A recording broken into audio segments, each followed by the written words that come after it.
I'm Tisha Bader with the JBS Morning Update on the situation in Israel. U.S. Secretary of State Antony Blinken returned to Israel today after meetings in 6 Arab countries to discuss Hamas's terrorist attacks on Israel just over 1 week ago, discussing efforts to secure the release of hostages and protect civilians. Blinken said early today, "We stand with Israel as it defends itself."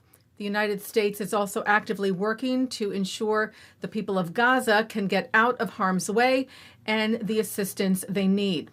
Hamas, he said, does not care if Palestinians suffer.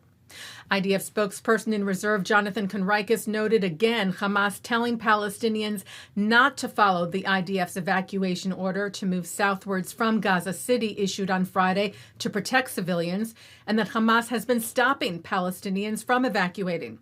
Israel said yesterday it was restarting the supply of water to southern Gaza after an agreement was reached between Israeli Prime Minister Benjamin Netanyahu and U.S. President Joe Biden. Israel's Energy Minister Yisrael Katz saying the decision will help push civilian population southward. Meanwhile, rockets continue to be fired from Gaza at Israel over the weekend and today, including at Tel Aviv and Jerusalem, with no injuries reported. And the IDF continued hitting terror targets in Gaza and today shared footage of its Navy's most advanced warships carrying out their first ever strikes on terror targets in Gaza.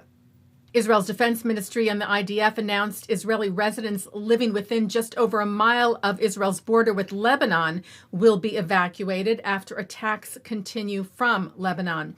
And U.S. nationals who have been trying to leave Israel left the port of Haifa today on a cruise ship to Cyprus, organized by the U.S. government.